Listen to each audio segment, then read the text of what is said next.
So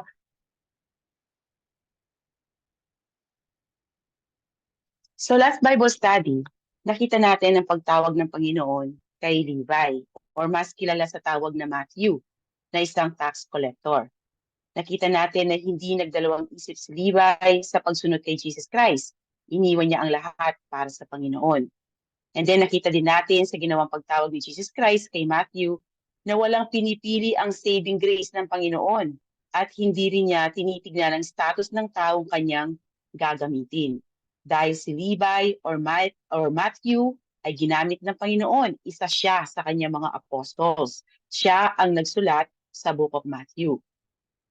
At dahil sa labis na tuwa ni Levi sa ginawa ng Panginoong Jesus sa buhay niya, kaya naman hinandugan niya ito ng isang piging or banquet at inibitahan niya doon ang kapwa niya outcast din sa lipunan. Dito nakita natin ang pakikihalo-bilo ni Christ sa mga sinners na siyang kinwestiyon ng mga Pariseo at scribes. Dahil para sa kanila, hindi dapat nakikihalo-bilo ang isang rabbi or prophet sa mga sinners or outcast ng lipunan. But Jesus answered that He had come down para tawagin ang mga makasalanan para mag-repent at hindi ang mga self-righteous na tao. Dahil ang mga may sakit ang nangangailangan daw ng doktor. Totoo naman na yung mga taong alam nila na sila ay spiritual sick ang lalapit lamang kay Jesus Christ para gamutin sila sa kanilang spiritual sickness. Kung last Bible study, kinwestiyon si Jesus Christ kung bakit siya kumakain kasama ng mga sinners, now in this particular text na inaaral natin, they do just the opposite. They turn around and say, instead of, why are you feasting with the sinners? They will ask him, why are you not fasting? Kino-question nila ang hindi nila pagsunod sa man-made tradition ng mga Jews. And Jesus will explain why he was doing what he was doing. Take note, Jesus will give three particular illustrations in response to the question they asked na kung bakit hindi daw nag-aayuno ang mga alagad niya. At sa kanyang illustrations, ipinapakita niya sa kanila ang kanyang ministry, ang purpose kung bakit siya bumaba mula sa langit at nagkatawang tao. Makikita natin dito na ang Christian gospel, ang gospel ni God ay hindi pwedeng i-mix sa lahat sa kahit anong man-made religion or humanistic philosophy or tradition. Christ explains the whole intent of his ministry in these three simple illustrations. Sa pagdating ng kingdom ni Christ, lahat nagbago. Sadly, may mga taong ayaw ng pagbabago dahil nasanay na sila sa kanilang old ways. Makita natin yan later on as we dig in with our passage for today. So dito tayo ngayon, Jesus' question about fasting sa Luke 5 verses 33 to 39. So 33, and they said to him, the disciples of John fast often and offer prayers, and so do the disciples of the Pharisees, but yours eat and drink. Sa pagsasabi ng author ng, and they said to him, ibig sabihin nito, nakating sa previous passage na inaral natin. Nandito pa din sila sa location ni Levi kung saan nandoon ang mga critics ni Christ, ang mga Pharisees and scribes. So, continuation ito sa last topic natin kung saan kino-question ng mga Pariseo at scribes ang ginawang pakikihalo-bilo ni Jesus Christ at ng kanyang mga disciples sa mga itinuturing nilang sinners. Basahin natin sa Luke 5:30. Pakibasa ako, Gab. And the Pharisees and their scribes grumbled at his disciples, saying, why do you eat and drink with tax collectors and sinners? At makikita natin sa account ni Matthew na ang they na tinutukoy dito na nagtanong kay Jesus Christ ay ang mga disciples ni John the Baptist kasama ng mga Pharisees. Pakibasa, Seth? Lumapit kay Jesus ang mga alagad ni Juan na tagapagbautismo at siya'y tinanong, kami po ay madalas mag-ayuno. Gayon din ang mga Pariseo, ngunit bakit hindi po nag-aayuno ang inyong mga alagad? So, ibig sabihin, hindi lang pala ang mga scribes at Pharisees ang present sa lugar ni Levi, kundi nandito din pala ang mga disciples ni John the Baptist. So, nilapitan ng mga alagad ni John si Jesus Christ at tinanong, The disciples of John fast often and offer prayers, and so do the disciples of the Pharisees, but yours eat and drink. Laging on the go ang mga alagad ni Jesus. At sa time na ito, maaaring nasa party pa sila ni Levi na nagsasaya. Parang sinasabi nila dito kay Jesus Christ, bakit hindi ino-observe ng mga alagad niya yung Jewish custom? Bakit ko nasabing Jewish custom ito? Dahil hindi naman ito ipinag-uutos ng Diyos. Itong fast na tinutukoy nila dito ay man-made lang. Ito ay Pharisaic law. Man-made law ito at hindi sa Diyos.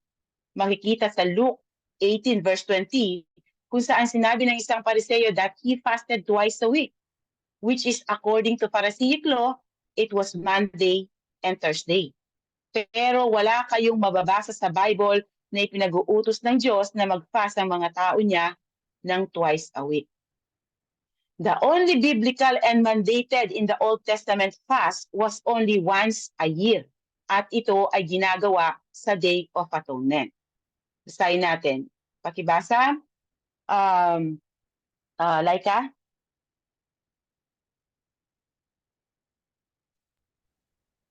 Ito ay tuntuning susundin ninyo pagkakailanman. Tuwing ika-10 araw ng ika-7 buwan, mag-aayuno kayo at huwag magtatrabaho. Dapat itong tuparin ng lahat maging Israel o dayuhan. So ito lang ang kaisa-isang utos sa Old Testament about fasting. At gagawin lang nila ito once a year sa Day of Atonement. So what was the Day of Atonement or Yom Kippur? Ang sabi, the Day of Atonement was a yearly feast instituted by God to completely pay the penalty for all the sins of the people of Israel. It's the time when they did a deep inspection of their soul and the high priest will offer sacrifices for the whole nation para sa kapatawaran ng kanilang kasalanan. Sa time na ito, ang buong nation ng Israel ay nagmo-mourn or nag-grieve over their sin and they stop its normal course of action to search their hearts of their own sin. At sa time na ito, nire-require ni God na mag-fast sila. The rabbinical writings forbade eating kahit single date or pag-inom ng tubig ay bawal sa Day of Atonement. Dahil itong araw na ito ay sineset aside nila for mourning over and repenting from sin. Kaya naman eating was deemed inappropriate on the Day of Atonement. They don't eat, they mourn, they grieve over their sins. Ito lang ang kaisa-isang fasting na ipinag-uutos ng Diyos sa kanila. Yearly ginagawa nila iyan as it is impossible for the blood of the bulls and goats to take away sins, sabi nga sa Hebrews 10 verse 4. Though ito ang kaisa-isang fast na ipinag-uutos ng Diyos sa mga tao niya, pero may mga pagkakataon na makakakita kayo sa Old Testament na nagpa-fast sila dahil sila ay nagsisisi sa kanilang mga kasalanan. Voluntarily nilang ginagawa ito, okay? Example, basahin natin sa 1 Samuel 7 verse 6. Pakibasa, Yen?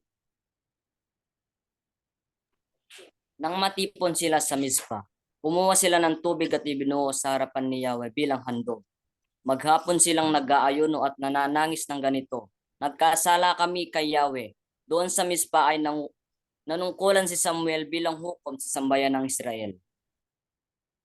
So may mga pagkakataon din na nagpa-fast ang mga tao sa Old Testament dahil sila ay may pinagdadaan ng pagsubok or sila ay nagluluksa or broken-hearted and humbly seeking God. Tulad ng ginawa ni David noong nagkasakit ang kanyang anak. Pero hindi iyon ipinag-uutos ng Diyos na gawin niya, okay? At hindi rin dagdag points sa Panginoon kapag nag-fasting ka. Hindi mo gagawin ito para suhulan ng Diyos para i-grant niya ang prayer mo. Kundi ginagawa ng tao ito para ipakita sa Panginoon na malinis ang intensyon ng puso niya sa pag-seek kay God. Hindi ko sinasabi na masama ang mag-fasting, okay?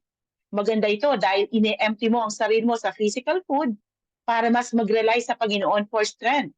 So basically, you are weakening your body by fasting to strengthen your soul. And Jesus expected us to fast, kaya ang sabi niya sa Matthew 6:16, pakibasa, Hana?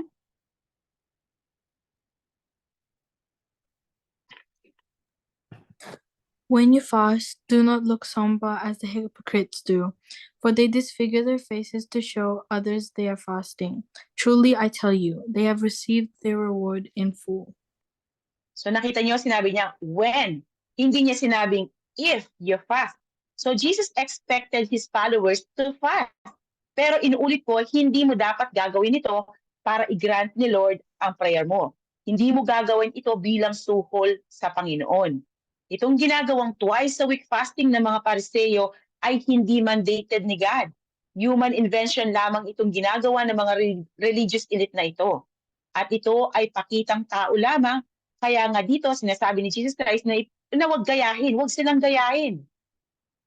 Kaya hindi ka magkakasala kung hindi mo ito gagawin, okay? Kaya hindi nagkakasala ang mga alagad niya kung hindi man nila ito ginagawa. And then, sinasabi din nila na ang mga disciples ni Jesus Christ also don't offer prayers. Hindi yung voluntarily or personal prayers ang tinutukoy nila dito, okay? Dahil obviously, nagdarasal ang mga alagad ni Jesus Christ. Ang tinutukoy ng mga religious elite dito ay yung human invention nila para sa time of prayers.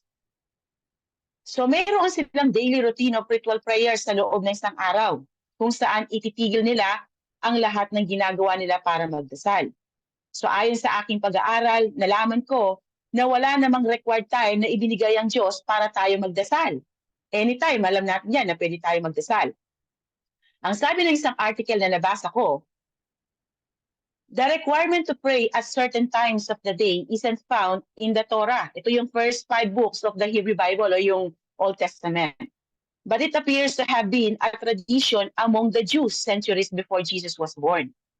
Jewish tradition holds the practice dates back to the patriarchs. Abraham established the morning prayer. His son Isaac introduced midday prayer. And his grandson Jacob added the evening prayer. However, the practice started, it eventually made its way into Jewish religious law. So dahil nakita nila na si Abraham ay nagdarasal sa umaga, si Isaac naman sa tanghali, si Jacob naman sa hapon o gabi sa kanila, kaya naman inadapt nila ito at ginawang batas. The rabbis taught Jews to pray 3 times per day, citing the example of David sa Psalm 55:17 and Daniel 6:10. Eventually, fixed times were set for the observance of 3 prayers. The 3rd hour, roughly 9 a.m., the 6th hour, roughly 12 p.m., and the 9th hour, roughly 3 p.m. The morning and evening prayers may have coincided with the morning and evening sacrifices offered by the priest in the temple. So itong pagdarasal at certain times of the day ay man-made law lang din pala at hindi galing sa Diyos. Kaya kung hindi ginagawa ng mga alagad ni Jesus Christ ito, hindi iyon paglabag sa utos ng Diyos.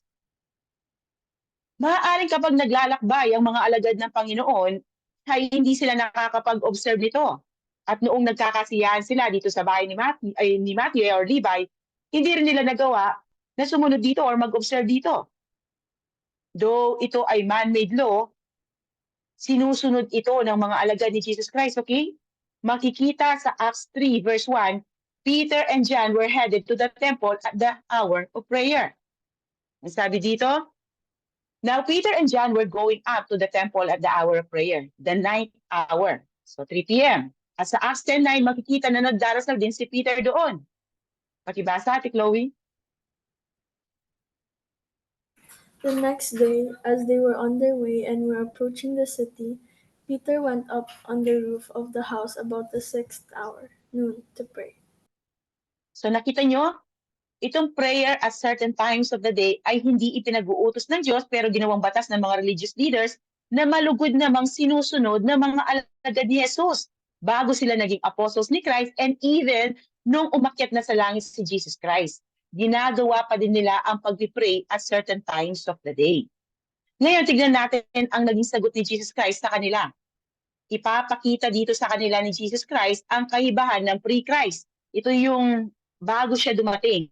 At ang post-Christ, ito yung noong dumating na siya. Kung saan ang kingdom na ipinapangaral ni John the Baptist ay dumating na. And he explained that he has come as a bridegroom for his bride. Sabi niya sa verse 34, and Jesus said to them, can you make wedding guests fast while the bridegroom is with them? Napag-aralan natin before na si John the Baptist ay namuhay na parang hermit sa Judean wilderness. Doon strict ang pamumuhay niya.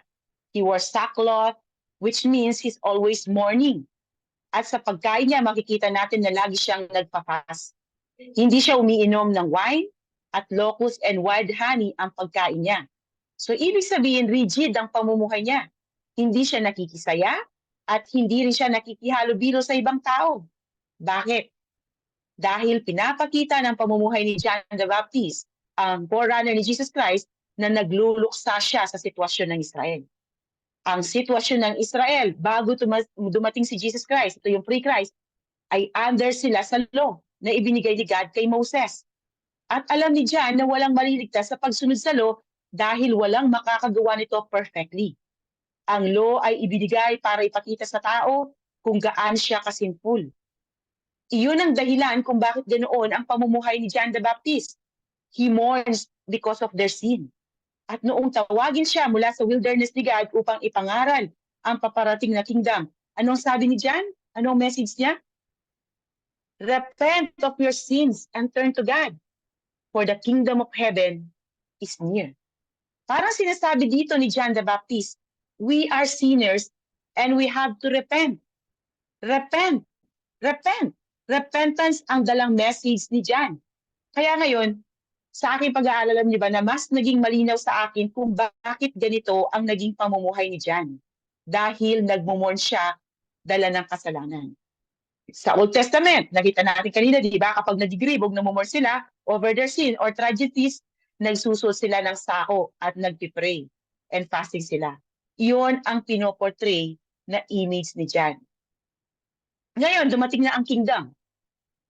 Nandito na ang bridegroom. Magluluksa ka pa ba? Di ba dapat magsaya ka dahil natupad na ang pangakong redemption ni God? So yun ang gagamiting depensa ni Jesus Christ sa accusation ng mga religious elite sa kanyang mga alagad.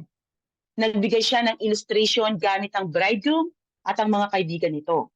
Ang sabi niya, can you make wedding guests fast while the bridegroom is with them? So basically, ang ibig niyang sabihin dito, ine-expect niyo ba na mag-fasting sa kasalan ng mga wedding guests ng groom? Sa illustration na ito, ang wedding guest ng bridegroom ay ang kanyang mga alagad. As si Jesus Christ naman, yung lalaking ikinakasal or bridegroom. Kung sa Old Testament, ang nation ng Israel ang bride ni God at si God ang husband nito, sa New Testament naman, the church is the bride of Christ. Hindi yung physical church, okay? Kundi ang church na sinasabi ko dito ay lahat ng Christians sa buong mundo. And Jesus Christ is the bridegroom who had been promised for centuries before. At sa time na ito, nandito na siya. Ngayon, kapag kayo ay na-invite sa isang kasalan, ano ang pinaka-highlight ng occasion bukod sa wedding gown ng bride at yung ayos ng venue? Ano yung laging pinag-uusapan ng mga tao kapag nakauwi na sila sa bahay? Sinong gustong sumagot? Ano yung nanonotice nyo sa isang kasalan or pinag-uusapan after ng celebration? Pag nandun na kayo sa bahay, ano yung pinag-uusapan nyo? Sinong gustong sumagot dito? Hello, hello. Pagkain, di ba? Pumupunta ka sa kasalan at alam mo, nakakain ka. Alam mo, mag-i-enjoy ka sa masasarap na pagkain. Kakain ka ng dinner, kahit diet ka, dahil minsan lang yan. Titikim ka ng cake at ice cream, kahit tumataas ang sugar mo, dahil hindi naman lagi ito. And sure ako, mag-a-agree kayo sa akin that weddings are some of the most enjoyable times, especially sa bayan ng Israel, kung saan 1 week ang wedding celebration.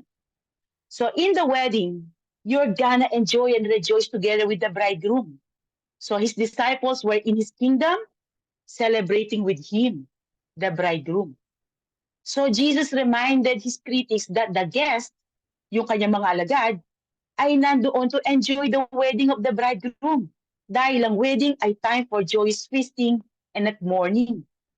A wedding is a celebration. You don't mourn at a wedding. Kaya yun mismo ang sinabi ni Jesus Christ sa account ni Matthew. Pakibasa, Kuya Gab. And Jesus replied to them, Can the guests of the bridegroom mourn while the bridegroom is with them? The days will come when the bridegroom is taken away from them, and then they will fast. So nakita niyo dito na ang fasting ay ini-incorporate ni Jesus Christ sa pagmumorn, sa pagdadalamhati, sa pagluluksa at pananangis. Kaya walang nagfa-fast sa wedding. There is appropriate time or season for everything. Sabi nga sa Ecclesiastes 3 verses 1 to 4, pakibasa, Chloe? For everything there is a season, and a time for every matter under heaven, a time to weep and a time to laugh, a time to mourn and a time to dance.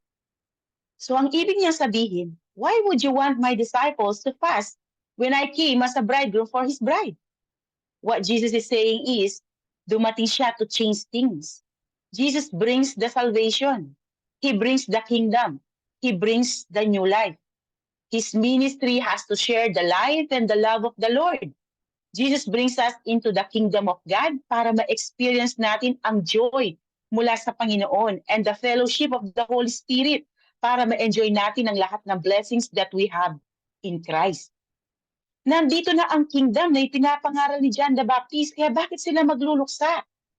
Kaya nga noong dumating si Jesus Christ, unti-unti nang nag-fade away sa eksena si John the Baptist.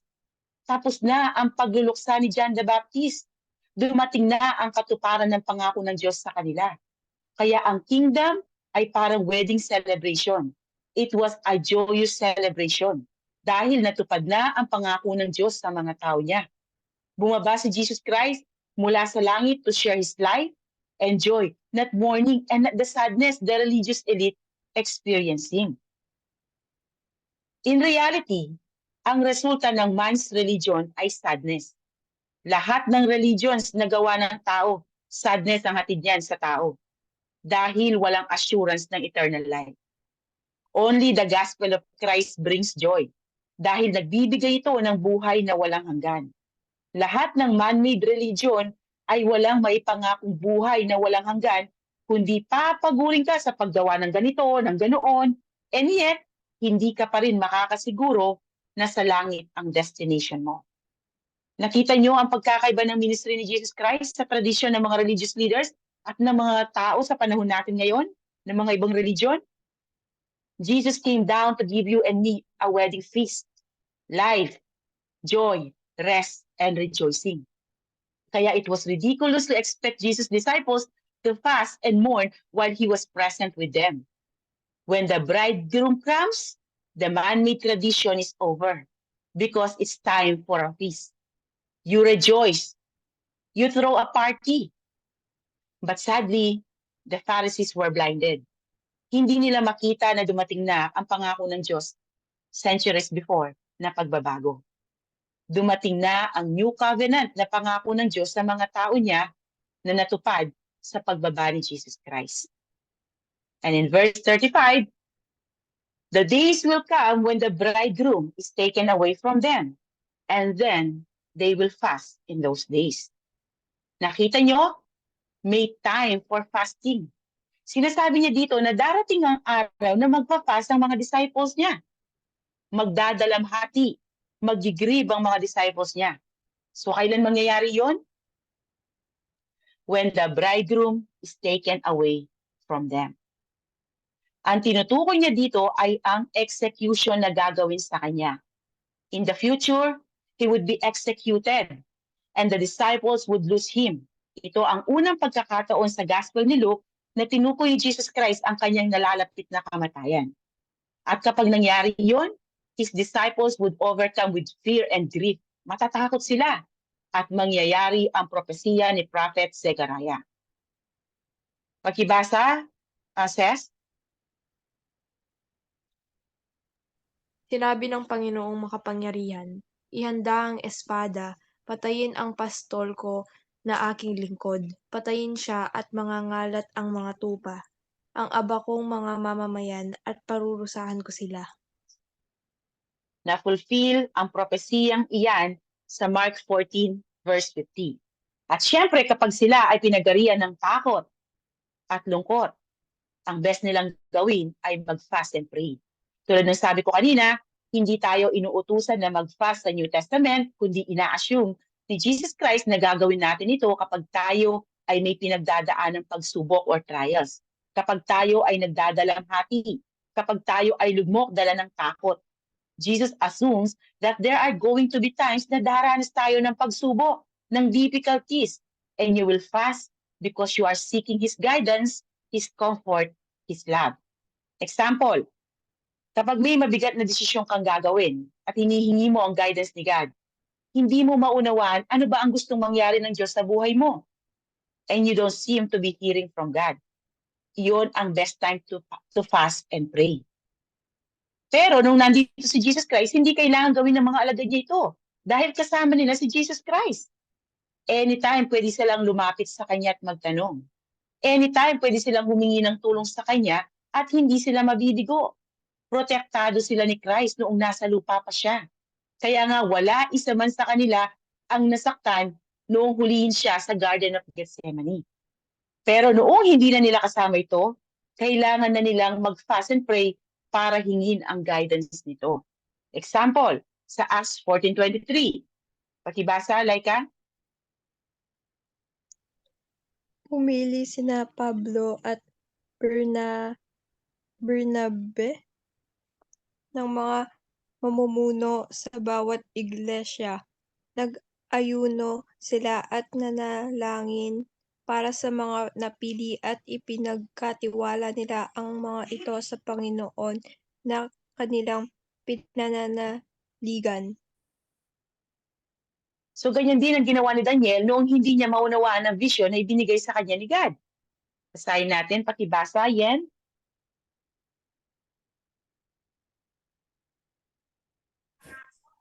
Dahil dito, lumapit ako sa Panginoon Diyos at nanalangin.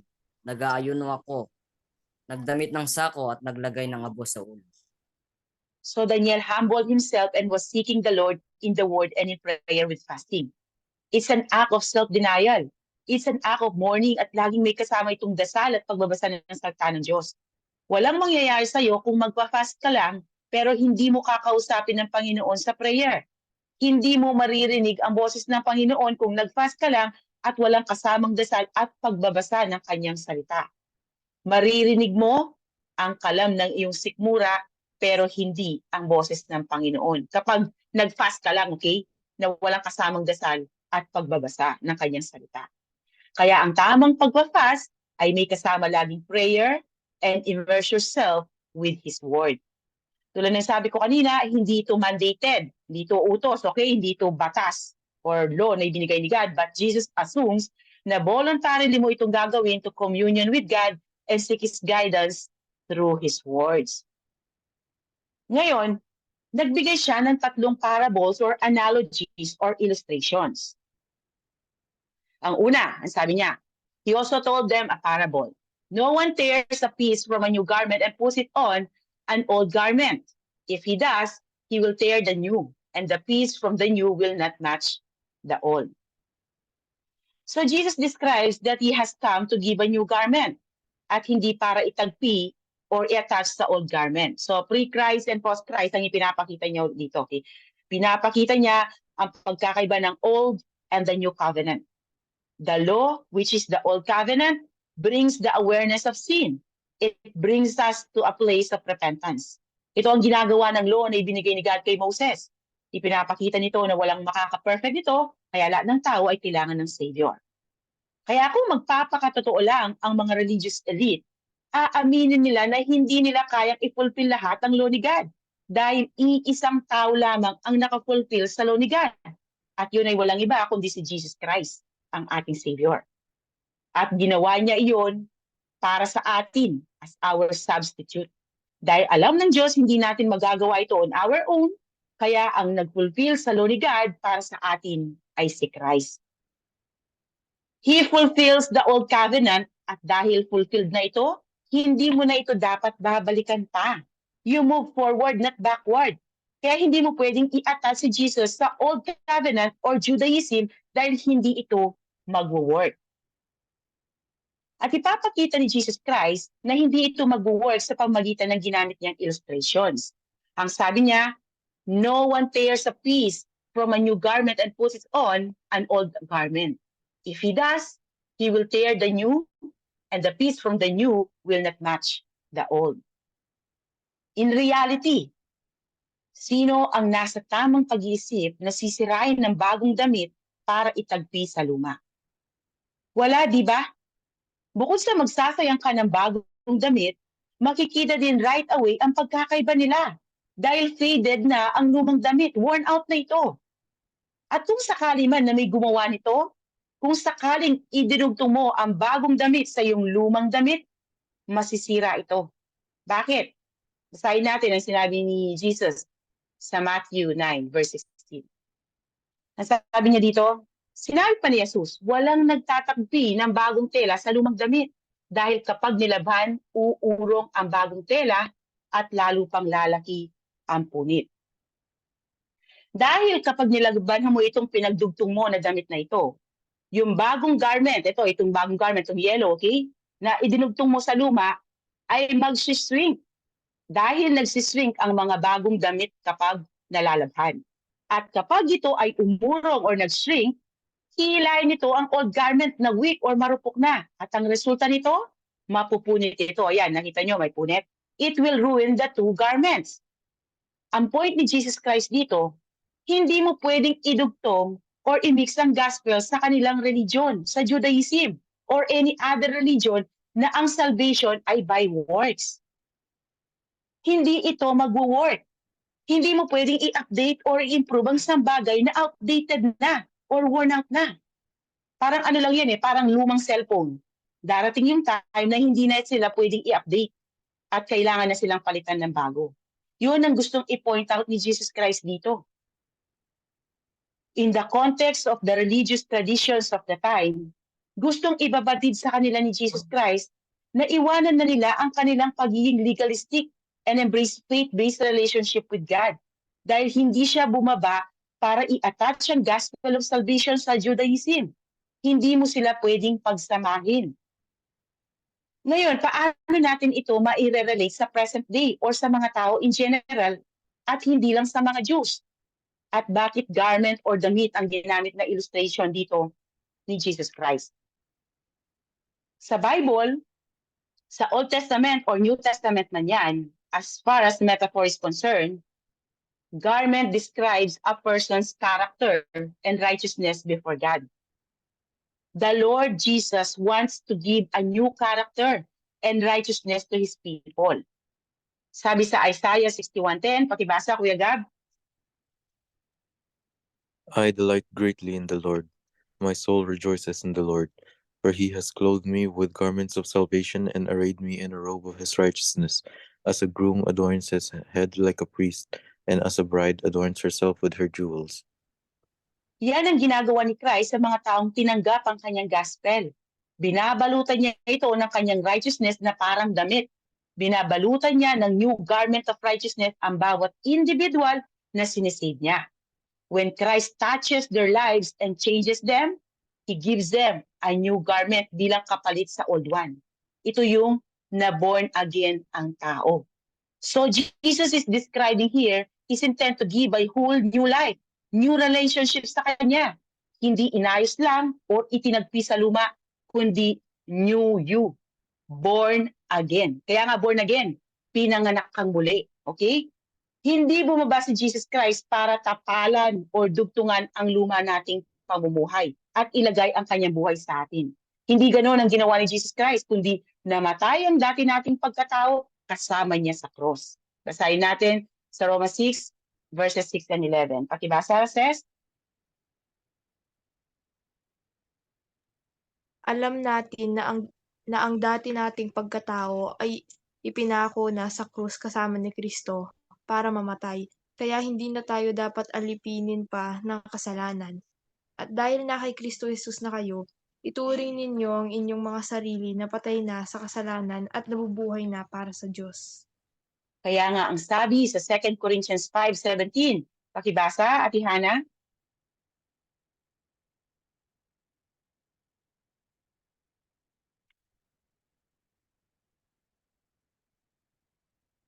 Nandiyan ba si Hana? Kasi, Sorry po, hindi ko narinig. Nag-block Okay. po yung voice mo. This means that anyone who belongs to Christ has become a new person. The old life is gone, a new life has begun.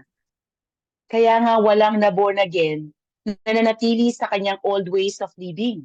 Dahil sa pakikipag-isa mo kay Christ, magbabago ang mga likes and dislikes mo. Yung kasalanan na dati ini-enjoy mo noon, ngayon ayaw mo nang balikan o kinakatakutan mo na balikan.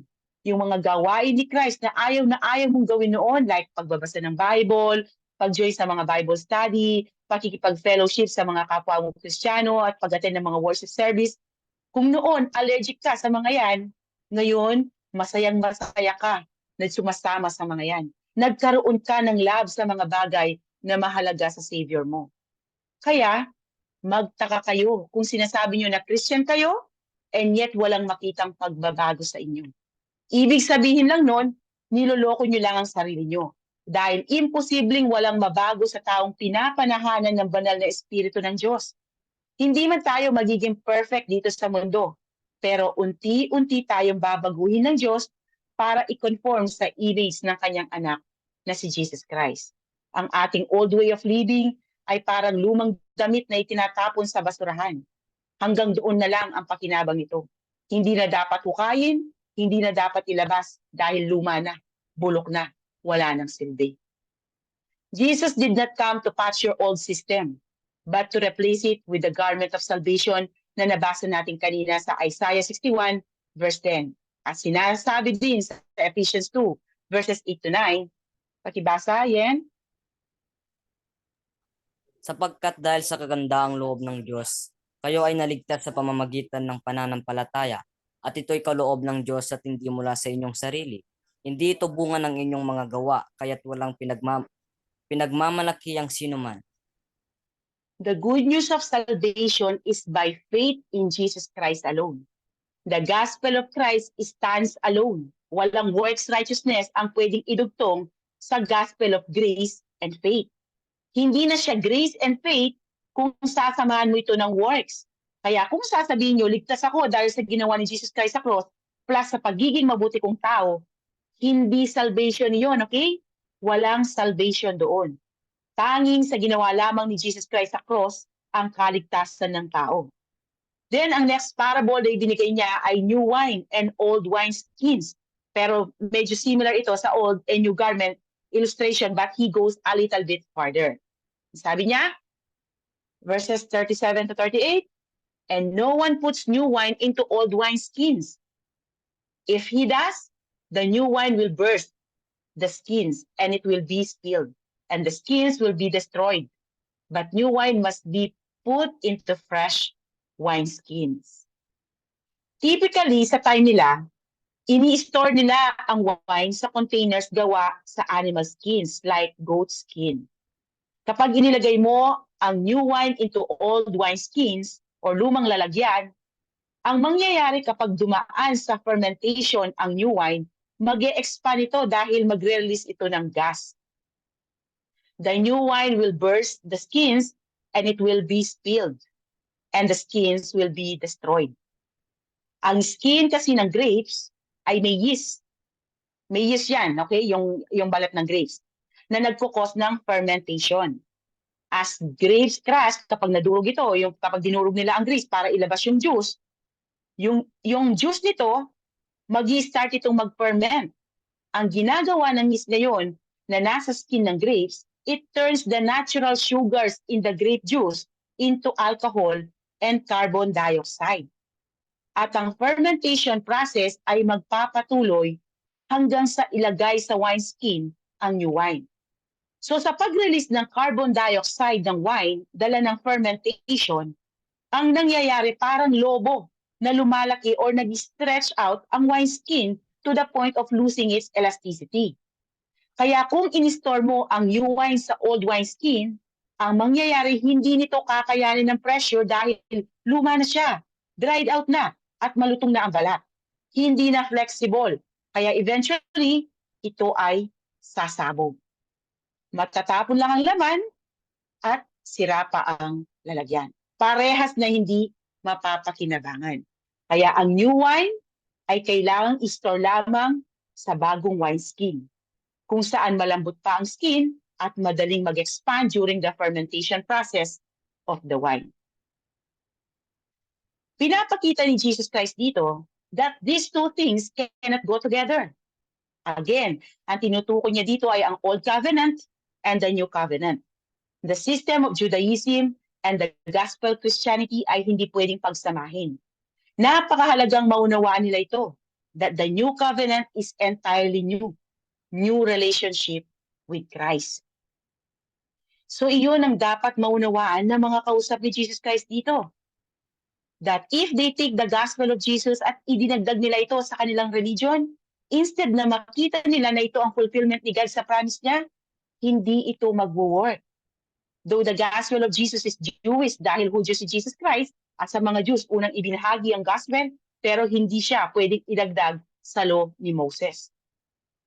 He fulfills, Jesus Christ, okay, he fulfills the law and enters into a new covenant, a new kingdom, and a new life. Sa Old Testament, maraming pagkakataon na binanggit ng Diyos sa kanyang mga tao that one day, ang Old Covenant niya sa kanila ay mapapalitan ng New Covenant. Kaya dapat alam ito ng mga religious leaders na kausap niya. Dahil ilang beses sinabi ito ni God sa Old Testament. Example, sa Jeremiah 31, verses 31 to 33. Pakibasa, Ate Chloe. The day is coming, says the Lord, when I will make a new covenant with the people of Israel and Judah. This covenant will not be like the one I made with their ancestors when I took them by the hand and brought them out of the land of Egypt. They broke that covenant, though I loved them as a husband loves his wife, says the Lord. But this is the new covenant I will make with the people of Israel after those days, says the Lord. I will put my instructions deep within them, and I will write them on their hearts. I will be their God, and they will be my people. So mayroon pa niyan sa Ezekiel 36, 26, 27, Ezekiel 11, verses 19 to 20. And the new covenant is produced by the shedding of Christ's blood on the cross. Yan ang sinasabi sa Luke 22:20. Pakibasa, Laika. Pagkatapos nilang kumain, ganon din ang ginawa niya sa inumin. Kinuha niya ito at nagpasalamat sa Diyos at sinabi, ang inuming ito ang bagong kasunduan na pinag-ibay ng dugo kung mabubuhos ng dahil sa inyo.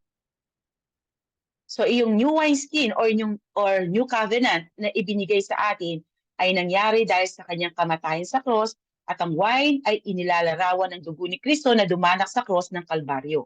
Sa Old Testament as sa New Testament, blood and wine are always used synonymously.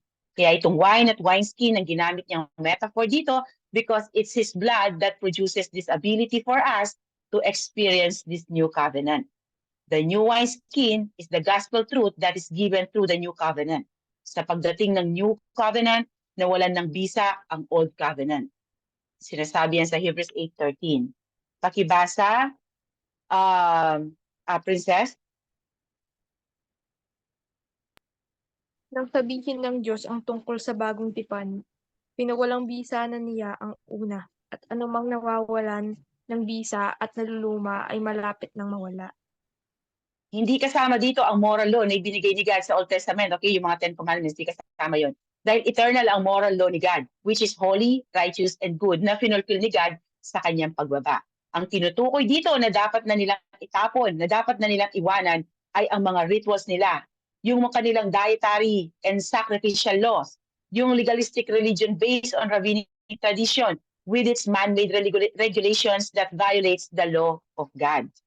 At ang final illustration na ibinigay ni Christ describes the tragedy of those who reject the gospel of grace at nanatiling pinanghawakan ang old system. Sabi sa last verse natin, And no one, after drinking old wine, desires new. For he says, the old is good. Anong makikita natin katotohanan dito sa sinasabi ni Christ patungkol sa ating human nature? Na innate sa atin ang mag-resist sa pagbabago. We don't like change. Hindi natin gusto na umalis sa ating comfort zone, sa ating nakasanayan. Madalas kaysa hindi na nagkikling ang tao sa mga traditions and familiar ways of doing things, kahit na walang progress, walang growth, walang pagbabago, at hindi na effective or relevant. Maraming malalaking companies ang nag-declare na bankrupt dahil hindi sila nag-adapt sa change. Like Nokia, napakalaking company yan dati na nawala na dahil hindi siya sumabay sa pagbabago. Sinasabi dito ni Jesus Christ na yung mga taong ayaw kumawala sa old system ay parang mga taong after matikman ng lumang alak, ayaw nang tumikim ng bago. Dahil in reality, the flavor of certain wines becomes deeper and more complex with age. Habang tumatagal, lalong sumasarap. Mainly due to what happens during their aging process. Kaya nga kapag yung tao ay hindi tumatanda ang itsura at lalo pang gumaganda o pumupogi, ang kadalasan sinasabi nila, you are aging like fine wine. So kung nasarapan ka na sa old wine at nasanay ka na sa lasa nito, hindi mo gugustuhin tumikim ng kakagawa lang na wine. Kung nasanay ka na sa old system, ayaw mo na ng new system dahil ayaw mo ng pagbabago. Patungkol ito sa mga kausap niya dito, ganun na din sa atin na ayaw i-embrace ang gospel na nadala ni Jesus Christ. Dahil nasanay na sa lumang sistema, nasanay na sa kanilang religion. Alam niya kung ano ang laman ng puso nila. Alam niyang nasanay na sila sa work salvation. Kaya ayaw na nilang tanggapin ang gospel na ino-offer niya dahil iniisip nila okay naman na sila. Mas after sila sa comfort, kaya wala na silang interest sa new, fresh saving truth of the gospel. Their mind is full with the old teaching, kaya wala ng room for the new ones. At the end, they do not want to listen to Christ. Kaya yung mga nagsasabing Christian sila, pero hindi maiwan-iwan ang false religion nila para fully embrace ang gospel, walang salvation doon. Pwedeng intellectual knowledge lang ang mayroon sila, pero hindi relationship kay Christ. Kaya dito, sina-challenge ni Jesus Christ ang mga kausap niya to let go of their attachment to the old and embrace the new way of thinking and living na ino-offer ni Jesus Christ. Ano ang takeaway natin dito? Jesus lays out here that there is no ability to mix or match anything dito sa kanyang patungkol sa kingdom, okay? Hindi mo pwedeng i-mix ang traditions ng mga Pharisees with the message of the gospel or the sadness and the emptiness that they experience with the joy na bigay ni Jesus Christ sa buhay natin. Tulad ng hindi ka pwedeng magluksa sa kasalan at hindi ka rin pwedeng magsaya sa lamay. Hindi mo rin pwedeng i-attach lang si Christ sa buhay mo and then magpapatuloy kang namumuhay sa kasalanan. Walang salvation doon. At hindi mo pwedeng i-attach ang new covenant sa new covenant dahil hindi ito mag-work. Sa pagdating ni Jesus Christ, totally new ang ipinagkakalob niya sa atin. New life, new relationship with Him. Christ's way and the Pharisees' way cannot be matched or mixed. Never. There is no way to combine the traditions of the Pharisees, which mostly consist of man-made laws, with the gospel message. It's Christ's way or no way. Sabi nga sa John 14:6, Jesus said to him, I am the way and the truth and the life. No one comes to the Father except through me. So huwag kayong matakot na iwan ang inyong nakasanayang temporary comfort dala ng false religion. Kung ang kapalit naman nito ay eternal comfort with Christ in heaven. Eternity ang pinag-uusapan po natin dito. So dito po natatapos ang chapter 5. Maraming salamat sa pakikinig. To God be all the glory. And God bless everyone.